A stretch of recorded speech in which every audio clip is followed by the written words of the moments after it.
A taxa de desemprego no Brasil ficou em 11,2% no trimestre encerrado em janeiro, atingindo 11,9 milhões de pessoas, segundo a Pesquisa Nacional por Amostra de Domicílios Contínua Mensal, a PNAD contínua. No último trimestre do ano, o índice era de 12%. No entanto, essa oscilação não se deu pela geração de novos postos de trabalho, mas porque muita gente desistiu de procurar trabalho nos meses de férias. O que pode indicar que, por exemplo, nos próximos meses, essa taxa de desemprego pode voltar a aumentar. Sobre isso, conversamos agora com a repórter do Brasil de Fato, a Lu Sudré. Oi, Lu, tudo bom? Oi, Thalita, como vai? Tudo certo? É isso, de fato, segundo o próprio IBGE, essa queda no número do desemprego no país se deve não à geração de novos postos de trabalho, mas sim às pessoas, a mais desalento. As pessoas deixaram de procurar por enquanto, nesses meses de férias. Isso, Thalita. O número teve um recuo, né, em comparação desse último trimestre que se encerrou em janeiro, comparado ao trimestre anterior, no número de pessoas que entraram, que estão desempregadas. Mas a Adriana Beringay, que é especialista, a pesquisadora do IBGE, que é responsável pela pesquisa, pela PNAD contínua, ela apontou que não, essa diminuição no desemprego não corresponde às novas vagas. Na verdade, o que aconteceu foi um aumento de pessoas na inatividade. E não são nem as pessoas que estão em desalento, são pessoas que optaram por não trabalhar e por inúmeros motivos. Seja por um período de férias, seja por um período para acompanhar os filhos, ou dezembro, janeiro, né, viagem por questões familiares, mas são pessoas que por algum motivo não optaram, estão fora da força de trabalho. Então, são mais de 800 mil pessoas nessa situação, e por isso que teve essa pequena queda no número de desemprego. E, infelizmente, não quer dizer que os postos de trabalho aumentaram, que as pessoas estão inseridas no mercado de trabalho do jeito que deveriam, né? Na verdade, a situação ainda está bem complicada, né? São 11,9 milhões de pessoas, então é um contingente de pessoas desempregadas muito grandes ainda. E as críticas em relação ao desemprego estão na pauta das centrais sindicais que preparam atos agora para março.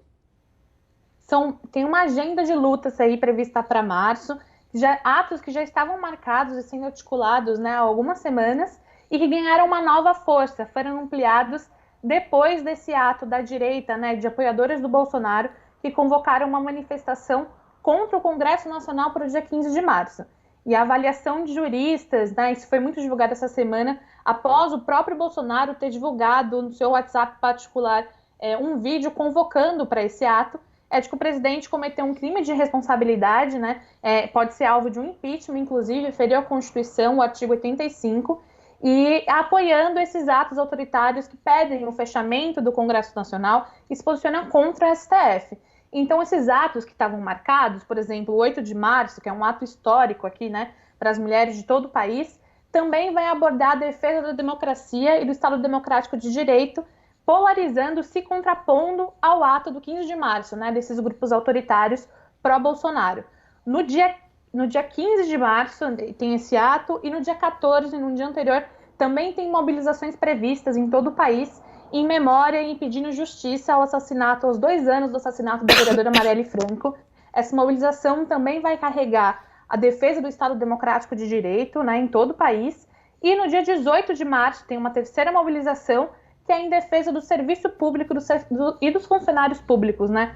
Que o serviço público, a máquina estatal, está sofrendo um desmonte que vem acontecendo nos últimos anos, depois do impeachment da presidenta Dilma, com o próprio Temer, e que agora está a todo vapor com Paulo Guedes à frente do Ministério da Economia e com a proposta da reforma administrativa que o Guedes está defendendo.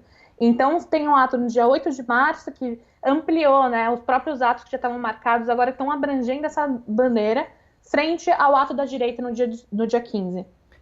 Então, 8 de março, Dia da Mulher, 14 de março, 2 anos da morte de Marielle e 18 de março, inclusive com universidades também, né, aderindo, educação muito forte nesse dia de manifestação. Essa articulação no dia 18 de março tinha sido puxada a priori pelos movimentos estudantis, né, pela categoria estudantil. Ano passado, todo mundo que acompanhou mais de perto viu que a área da educação foi muito sucateada com Abraham Weintraub, muitos cortes, muitos retrocessos nessa área. Então, os estudantes estavam puxando uma mobilização para o dia 18 mesmo, e aí o setor público abraçou essa mobilização no dia 18, e também no dia 1º de maio tem o Dia do Trabalhador, né? O Dia do Trabalho, 1º de maio.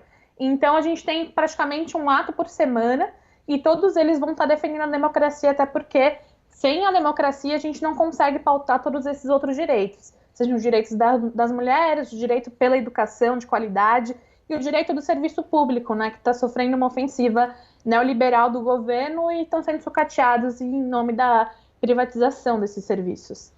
Perfeito. Lu, muito obrigada pela participação. Um beijo, até a próxima. Beijo, até.